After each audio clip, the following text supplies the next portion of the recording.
Turki telah lama menempati salah satu posisi terpenting dalam tatanan keamanan Barat. Negara ini adalah anggota NATO. Turki memiliki militer terbesar kedua di aliansi tersebut dan terletak di persimpangan benua. Bagi NATO, letak geografis itu sangat penting. Turki adalah benteng utama melawan Rusia, penjaga gerbang menuju Laut Hitam, dan kekuatan militer besar di wilayah di mana pengaruh Barat semakin diperebutkan. Namun, Ankara juga semakin menjadi salah satu mitra Barat yang paling rumit. Di bawah Presiden Erdogan, Turki menjalankan kebijakan luar negeri yang lebih independen, memperluas ambisinya di kawasan Timur Tengah, membangun industri pertahanannya, dan menolak untuk selalu sejalan dengan Eropa atau Washington. Retorika keras Turki terhadap Israel telah menimbulkan kekhawatiran di ibu kota negara-negara Barat, terutama di saat Israel tetap menjadi salah satu mitra terdekat Barat di kawasan tersebut. Pada saat yang sama, kemunduran demokrasi di dalam Turki telah merusak kepercayaan dengan sekutu-sekutu Eropa yang mengatakan bahwa NATO bukan hanya aliansi militer, tetapi juga komunitas dengan nilai-nilai demokrasi yang sama. Jadi, pertanyaan bagi Barat bukan hanya apakah Turki itu sulit.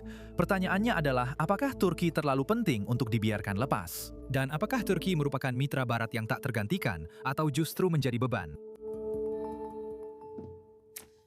Baiklah, kita akan mulai sekarang dengan ronde cepat selama 30 detik. Ingat, semua panelis hanya punya 30 detik untuk menjawab pertanyaan pertama kita. Dan kami punya kabar baik. Jonathan Schanzer sebenarnya sudah bersama kita. Jonathan, terima kasih telah bergabung bersama kami. Jadi pertanyaan pertama yang akan dijawab oleh masing-masing dari Anda adalah, apakah Turki merupakan mitra Barat yang tak tergantikan atau justru menjadi beban yang kian problematis? Colonel Rich Elton, silakan mulai. Senang bisa bersama Anda dan berada di panel yang begitu terhormat. Menurut saya pertanyaannya agak kurang tepat. Pertanyaannya seharusnya bukan tentang kemitraan atau beban. Itu bukan dikotominya. Dikotominya adalah antara aset dan beban. Jika Anda melihat bobot strategis dalam hal ekonomi G20, militer terbesar kedua di NATO, dan keselarasan sistemik secara umum, bukan keselarasan yang sempurna, tapi keselarasan sistemik secara umum, maka Turki benar-benar merupakan mitra yang tak tergantikan. Dan jika Anda berbicara tentang Eropa, ketika Anda berbicara tentang Barat, lihat apa yang dilakukan Italia, Spanyol, Inggris, Ukraina, Polandia, dan negara-negara lain. Mereka sedang berkonvergensi dengan Turki. Ada masalah dengan Israel, dan Amerika Serikat perlu menunjukkan kepemimpinan untuk membantu menyelesaikan masalah-masalah tersebut. Tapi tidak diragukan lagi, kita membutuhkan mereka dalam aliansi, dan mereka adalah pendukung kuat bagi aliansi tersebut. Baiklah, Jonathan Schanzer, bagaimana pendapatmu? Kamu punya waktu 30 detik.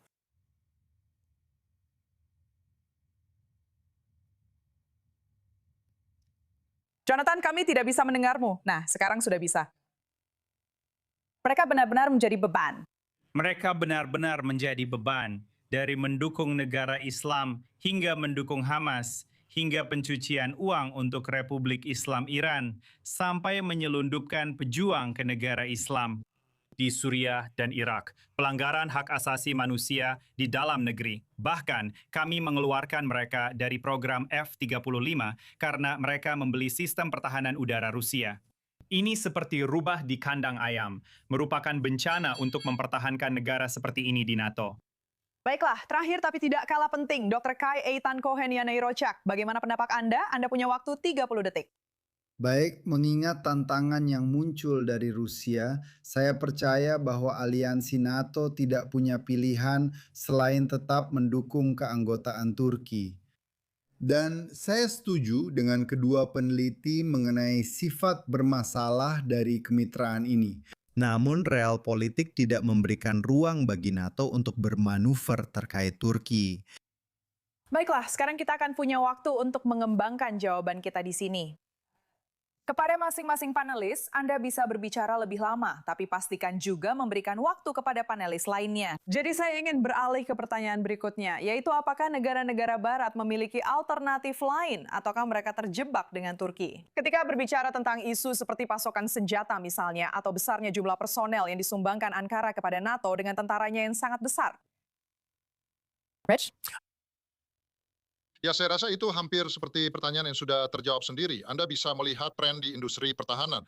Tentu saja, Amerika Serikat dan Israel sebagai sekutu yang kuat, keduanya memiliki lembaga teknologi pertahanan yang sangat maju. Turki telah bergabung dalam kelompok itu sejujurnya dalam 10 hingga 15 tahun terakhir. Sekarang ada beberapa masalah tentang kemana mereka menjual dan mekanisme konsultatif diperlukan untuk memastikan bahwa kita semua berada di pihak yang sama. Libya adalah contoh yang menarik, di mana pada akhirnya intervensi Turki pada tahun 2020 mencegah jatuhnya Tripoli dan sebenarnya mendukung negosiasi yang didukung PBB. Kami bekerja sama, AFRICOM dari pihak Amerika Serikat dan pihak Turki, keduanya untuk mencapai unifikasi di Libya. Itu hanya salah satu contohnya. Jadi menurut saya, bobot mutlaknya bukan hanya dari segi jumlah personel dan geografi, tetapi juga teknologi pertahanan, berarti Turki adalah teman yang sangat tangguh, meskipun sulit, atau jangan sampai Anda tahu sesuatu yang tidak ingin Anda hadapi sebagai lawan. Dan ya, saya memahami maksud Yonatan dengan serius. Dan saya serta Yonatan sudah pernah membicarakan hal ini sebelumnya. Ada masalah nyata, tapi kami punya pepatah di militer. Lebih baik punya teman yang sulit di dalam tenda. Bagaimana ya bilangnya? Buang air keluar. Daripada di luar tenda, buang air ke dalam. Jadi saya jauh lebih memilih tantangan mengelola sekutu yang kuat tapi sulit daripada mencoba membuat kekacauan di negara lain yang mana beberapa orang secara konyol menyebut Turki sebagai Iran berikutnya. Ini bukan Iran berikutnya, dan kita jelas tidak membutuhkan itu. Jonathan, apa tanggapanmu tentang itu? Aku melihatmu mengangguk. Bukan satu lagi. Kurasa aku hanya tersenyum. Maksudku begini, masalah dengan Turki itu ada beberapa. Tapi mari kita ambil contoh saja bahwa mereka punya tentara yang besar. Bagaimana mereka mengerahkan tentara itu? Yang sebenarnya kita lihat adalah mereka menargetkan sekutu Kurdi kita di tempat-tempat seperti Suriah dan Irak. Mereka sebenarnya telah mengambil alih pemerintahan Suriah, dan ini tentu saja adalah pemerintahan Al-Qaeda yang sangat sulit untuk diprediksi, apalagi dikendalikan. Ketika Anda melihat ukuran tentara ini, yang semua orang bicarakan sebagai sebuah aset, saya sendiri belum pernah melihat tentara ini beraksi. Saya juga belum memahami apa saja kemampuannya selain dalam hal pelatihan. Sekarang mengenai senjata yang sedang diproduksi oleh orang Turki saat ini, saya harus katakan ketika Anda melihat sekutu-sekutu yang dimiliki orang Turki saat ini, dengan Hamas, dengan Hezbollah, dengan Al-Qaeda, Ikhwan al-Muslimin, ISIS, bahkan beberapa kerjasama yang mereka lakukan dengan Iran. Apakah saya ingin melihat pemerintahan seperti ini memperoleh senjata-senjata seperti ini dan mempertahankan hubungan seperti yang mereka lakukan dengan berbagai aktor jahat? Ini terlihat seperti bencana yang justru kita fasilitasi. Dan itulah kekhawatiran saya saat ini dengan terus membiarkan mereka tetap berada di dalam aliansi kita. Ini terlihat seperti persetujuan diam-diam terhadap banyak perilaku buruk. Dr. Yana Rochak, apa tanggapan Anda terhadap gagasan bahwa lebih baik memiliki Turki sebagai teman? Meskipun Anda tahu Turki adalah teman yang sulit daripada tidak memilikinya sebagai teman sama sekali. Pertama-tama, saya ingin menekankan bahwa tidak ada mekanisme di NATO yang memungkinkan Anda mengeluarkan anggotanya. Oke, jadi pertama-tama ya, sekarang kita sedang membahas apakah Turki adalah sekutu yang dapat diandalkan atau bukan sekutu yang dapat diandalkan. Dan saya setuju dengan Yonatan misalnya mengenai posisi Turki di Suriah dan hubungan dekat mereka dengan Hamas. Tapi mari kita juga membicarakan fakta-fakta konkret. Karena tidak ada mekanisme seperti itu di NATO, sayangnya kita hanya berspekulasi. Dan sampai Anda tahu, sampai hari di mana Uni Eropa tidak akan bertindak dan mereka seharusnya membentuk tentara mereka sendiri.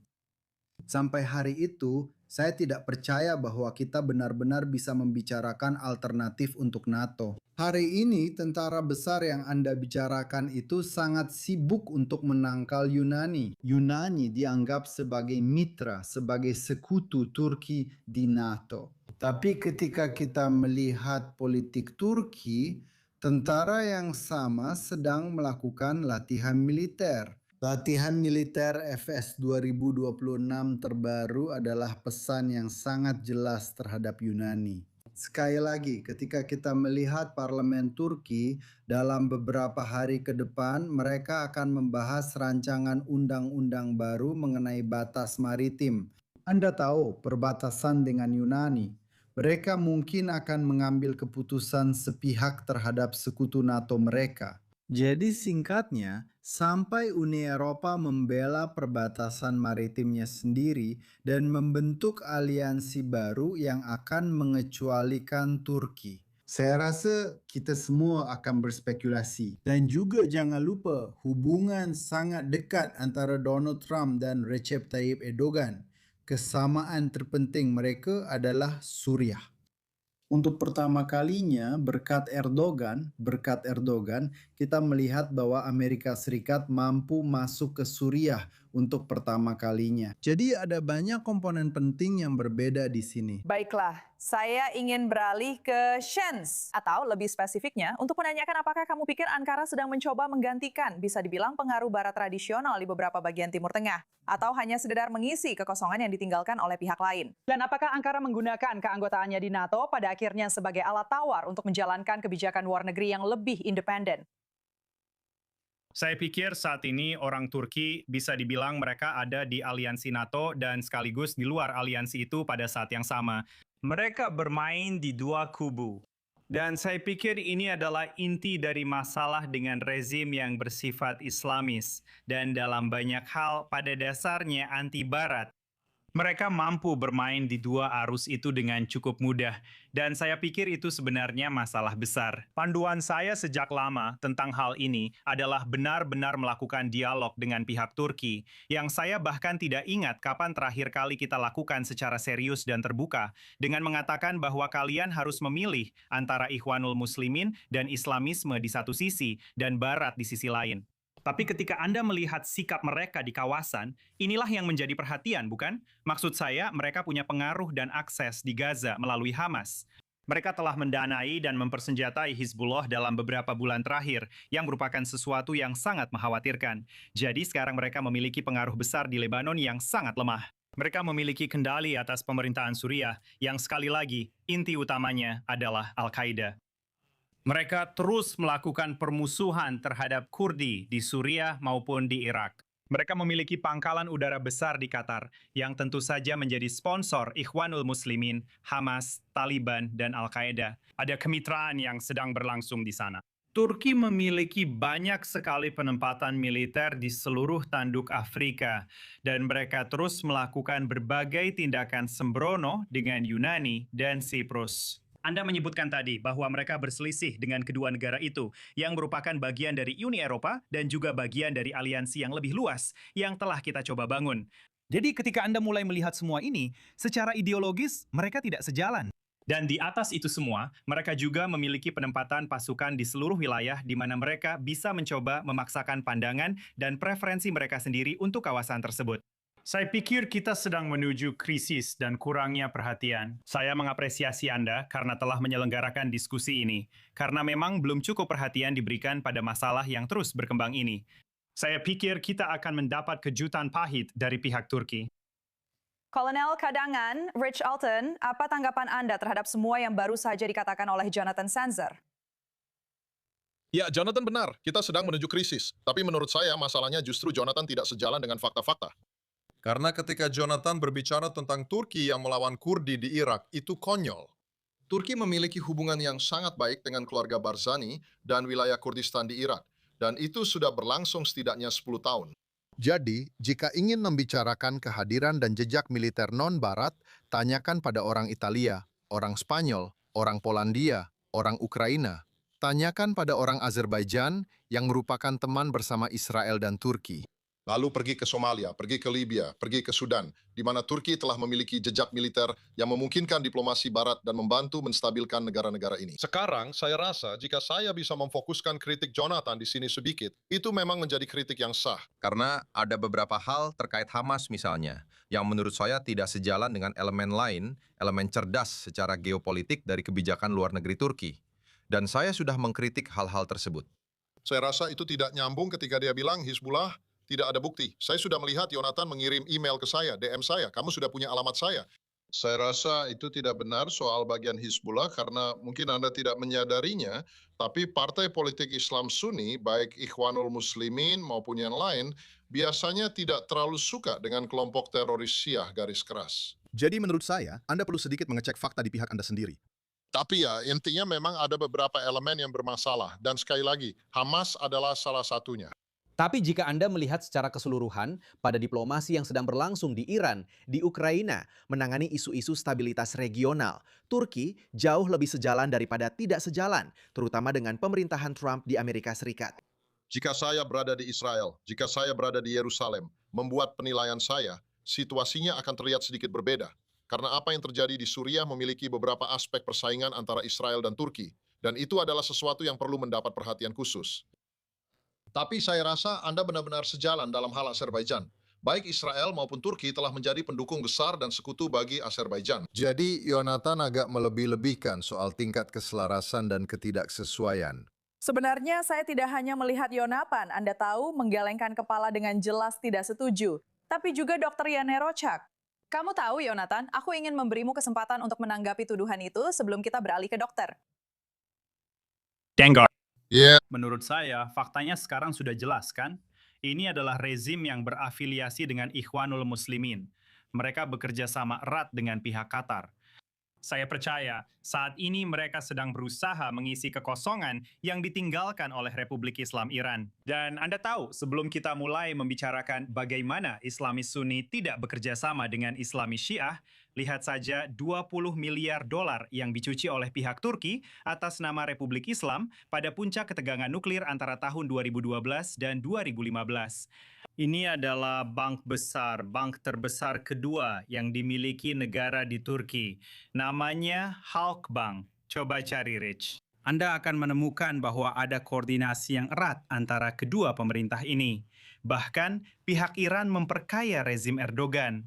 Saya belum selesai bicara di sini, kan?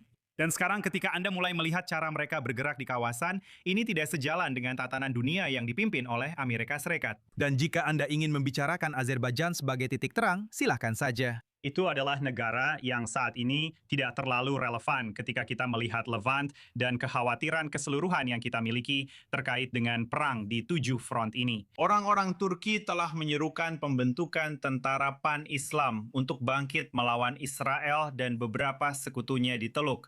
Ini bukan pemerintahan yang baik untuk diajak bekerja sama. Berbicara tentang Israel, sebenarnya saya ingin beralih sekarang ke dokter. Anda tahu, kita akan membahas lebih spesifik tentang bagaimana retorika terhadap Israel berperan dalam semua ini. Jelas Israel sudah lama menjadi pilar utama, sekutu utama Barat secara keseluruhan. Dan sangat-sangat jelas bagi kita semua bahwa Turki bukanlah penggemar Israel. Sejak 7 Oktober, sayangnya kita semua melihat bahwa Turki mulai menyoroti Israel sebagai ancaman utama terhadap keamanan nasional Turki. Dan ini sangat disayangkan karena Israel sama sekali tidak memiliki ambisi terhadap integritas teritorial Turki. Namun tetap saja, setiap hari kita melihat bahwa kepemimpinan Turki melancarkan kampanye delegitimasi baik terhadap Perdana Menteri Israel secara sengaja, secara pribadi. Dan juga kita melihat bahwa mereka melakukan hal itu juga terhadap negara itu sendiri dan pejabat penting lainnya. Jadi Jonathan mengatakan sesuatu yang sangat penting dan saya pikir itu harus disorot. Turki sayangnya saat ini sangat sibuk membentuk aliansi militer strategis melawan negara Israel. Tahun lalu pada bulan Maret, Turki meluncurkan inisiatif baru yang disebut negara-negara tetangga Suriah. Inisiatif ini harus dilihat sebagai cikal bakal NATO Islam Sunni yang dirancang untuk menjadi penangkal terhadap Israel. Dengan menggunakan, Anda tahu, negara-negara tetangga Suriah, termasuk Lebanon yang kembali disebutkan oleh Yonatan, dan juga Yordania. Dan jangan sampai kita salah paham terhadap rencana besar mereka. Mesir juga termasuk dalam visi ini. Dan kita sedang melihat beberapa cetak biru. Corong pemerintah Turki, yaitu surat kabar Yeni Shafak. Jika Anda melihat surat kabar itu, ada sebuah artikel yang sangat terkenal yang muncul dengan judul Bagaimana jika sebuah tentara muslim dibentuk untuk melawan negara Israel? Silakan cari di Google. Dan sayangnya setelah tanggal 7 Oktober, kami di Israel sangat serius menanggapi ancaman dari negara-negara lain. Maksud saya, ini adalah salah satu efek samping terpenting dari tanggal 7 Oktober. Rich, NATO Islam Sunni, bagaimana pendapatmu tentang itu? Jadi begini, saya menghabiskan 4 tahun di Israel dan termasuk dalam beberapa program yang cukup sensitif untuk melindungi keamanan Israel secara regional dan kepentingan Amerika secara regional. Saya sangat serius dalam menjaga stabilitas kawasan tersebut. Dan Amerika Serikat tentu saja, ini adalah prioritas bipartisan bahwa kami memastikan keamanan Israel, tetapi juga merupakan kepentingan bipartisan bahwa kami memiliki sistem aliansi yang stabil yang berfungsi di seluruh kawasan. Dan itu berarti Turki, itu berarti negara-negara Teluk, itu juga berarti Israel. Dan tidak ada pihak yang diuntungkan karena situasinya sudah sampai pada titik ini. Tapi saya harus menunjukkan ada suatu periode setelah 7 Oktober yang sedikit berbeda. Tapi itu terlalu singkat. Tapi ada suatu periode di mana nada Turki terhadap hal ini berbeda. Orang-orang Turki memiliki sensitivitas khusus terhadap Gaza dan persepsi tentang penderitaan warga sipil di Gaza. Dan seiring perang berlanjut di Gaza yang sekali lagi, saya dan sebagian besar orang Amerika mendukung hak Israel untuk menindak Hamas di Gaza. Namun kurangnya strategi politik yang efektif di Gaza melemahkan posisi Israel. Dengan banyak negara yang mempertimbangkan untuk bergabung dengan kesepakatan Abraham dan dengan negara seperti Turki, Dan dalam waktu sekitar sebulan, mereka mengubah nada bicara mereka. Shanzer, saya ingin memberi Anda kesempatan singkat untuk merespons. Sekarang kita akan segera masuk jeda iklan. Ya, maksud saya, lihat, jika Anda ingin melihat nada yang berubah, sebenarnya itu kembali ke tahun 2010 dengan Hamas 2011. Saat itulah kita mulai melihat Recep Tayyip Erdogan, diktator Turki, mulai merangkul Hamas. Inilah saat dia mulai mengizinkan para pemimpin senior untuk beroperasi di dalam negeri, menggunakan Istanbul pada dasarnya sebagai pusat keuangan untuk memindahkan uang bagi Hamas. Para pemimpin puncak Hamas yang berbasis di sana mendapatkan perlakuan istimewa dari pemerintah Turki. Senjata telah dipindahkan dari sana, begitu juga rencana-rencana yang disusun. Baiklah, sayangnya kita harus mengakhiri diskusi ini. Saya ingin mengucapkan terima kasih kepada semua panelis kita. Percakapan yang sangat menarik. Semoga kita bisa mengundang Anda kembali segera. Kami akan jeda sebentar untuk iklan. Kami akan segera kembali.